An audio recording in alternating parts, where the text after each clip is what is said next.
cuestiones. También mencionó el imperialismo, cosa que tampoco estaba en el documento original. Atilio, muy buen día. Aquí Roberto Caballero te saluda desde la 530, bueno, tu radio, así que, ¿cómo estás? ¿Qué tal, Roberto, Marcos, Flor? Buen día, ¿cómo le va? Bien, muy bien, muy bien. Bueno, ¿cómo te sentiste el sábado allí en la Universidad de Lanús?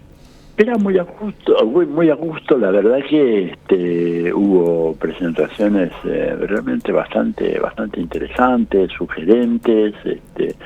Me gustó mucho, digamos, cómo abrió el fuego Liliana Herrero, ¿no es cierto? Cuando dijo, se acabó la audiencia de vida, vengo acá para discutir, para que me enseñen.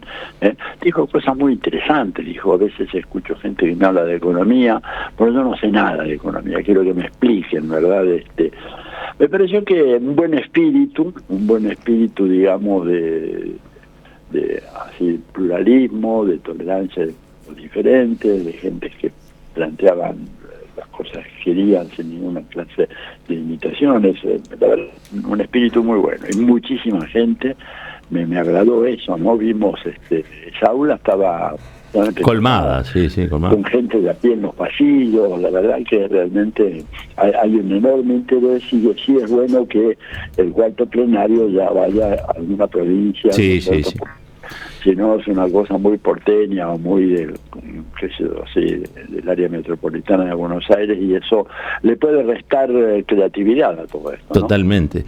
Hablaste sobre Occidente versus el sur global y dijiste la tercera posición hoy es quizá inoperativa o algo así. Mira, no, claro, porque, a ver, cuando Perón plantea eso, que fue un planteo absolutamente correcto en su tiempo, pero esto fue en el año 45, 46, 47 del siglo pasado, había una confrontación entre capitalismo y comunismo, para ponerlo de manera muy brutal, ¿no? A escala mundial. Había un bloque de potencias capitalistas, un bloque de potencias que estaban girando en torno a la Unión Soviética, luego se agregó China, etcétera, y Perón decía, nosotros no podemos meternos en ese conflicto, tenemos una tercera posición, digamos. De hecho, las relaciones de Perón con la Unión Soviética fueron buenas, también fueron buenas con Estados Unidos. Después, bueno, hubo a partir del año 52 hubo una serie de restricciones económicas que hicieron que de alguna manera Perón se acercara un poco más a Estados Unidos, pero siempre mantuvo esa necesidad.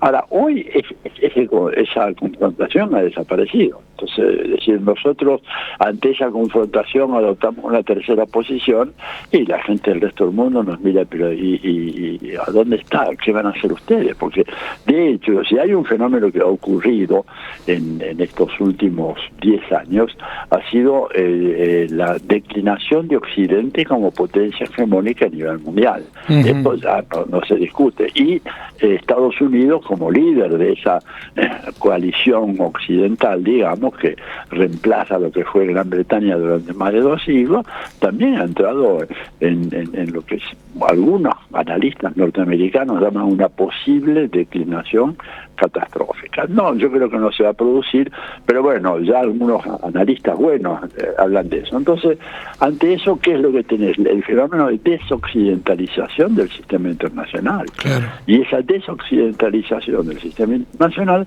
hace que haya emergido el sur global, ¿verdad?, como un conjunto enorme de países con muy diferentes tradiciones, algunos cristianos, otros islámicos, otros budistas, otros, qué sé yo, de otros credos, etcétera, si hablamos de religiones, pero que tienen como rasgo común el haber sido de alguna manera colonias o excolonias de Occidente en la época de su máximo esplendor. Y ese grupo, ¿no es cierto?, que ha venido reorganizándose, y el BRICS es una muestra de ello, es un grupo que tiene una presencia creciente en el sistema internacional, un grupo que va a tener una presencia cada vez mayor. Imagínate los BRICS si hubiera entrado Argentina todavía, bueno, pero los BRICS con los 10 que son ahora, ya tiene desde el punto de vista del Producto Bruto una gravitación económica mayor que el G7. Entonces nosotros en este momento apelar a la tercera posición, lo voy a decir con un término que reconozco que es un poco fuerte, pero es un anacronismo.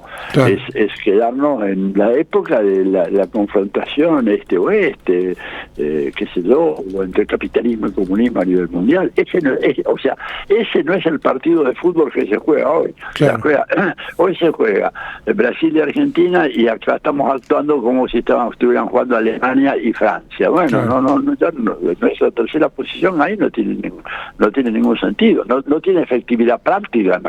¿Qué haces como política de Estado en un contexto como ese? Este es el tema. Me parece por eso interesante marcarlo, porque esto es una construcción progresiva. Tampoco es el documento dice es el punto final, lo dicen con mucha honestidad los redactores, las redactoras del documento, no son un documento de trabajo, por eso planteaba eso. Atilio, ¿cómo te va, Marcos? En el contexto de esto último que acabas de decir, o en todo caso eso implica un relacionamiento con el mundo, y pienso en Europa, y ayer pasaron cosas en Europa que son de distinta índole, digo, hay mucha cosa que sucedió ayer en Europa. ¿Cómo puede sintetizarse lo que pasó en las elecciones del Parlamento Europeo y la realidad de ese momento para mirarlo desde acá, ¿no?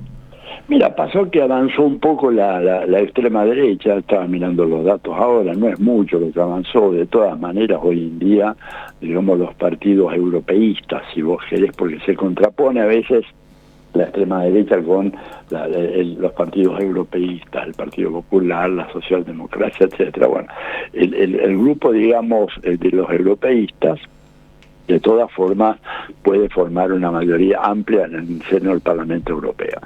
Creció la ultraderecha, sí, sobre todo en Francia, obliga al presidente Macron a disolver la Asamblea Nacional.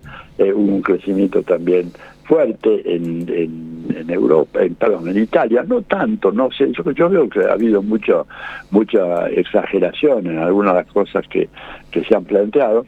Pero bueno, me parece a mí que mucho no cambia. Además, por ahí otra cosa. El Parlamento Europeo, desde el punto de vista de la realización de políticas prácticas, es una entidad política que no tiene realmente mucho peso. Ahora, las grandes decisiones la toma la Comisión Europea, esta señora Ursula von der Leyen, ¿no es cierto?, que supuestamente va a ser reelecta en ese cargo, y la toma el Banco Central Europeo, ¿verdad?, y la toma la OTAN. Entonces digo, sí, el Parlamento Europeo cuenta, es una cosa vistosa si uno quiere desde cierto punto de vista, pero políticamente no tiene mucho incidencia en lo que está pasando en Europa. Además, recordemos una cosa, Europa ha sufrido un proceso creciente de sometimiento a los dictados de Washington. Europa está consintiendo que se profundice una guerra en su territorio, que Estados Unidos promueve, pero que en donde no se dispara un solo tiro dentro del territorio americano. La destrucción se hace en Europa, y esto lo han consentido los gobiernos europeos, algunos de los cuales están empezando a decir, pero si ustedes quieren pelearse con los rusos, peleense, pero no se peleen en mi casa, vayan a otro lugar a pelearse, ¿te das cuenta?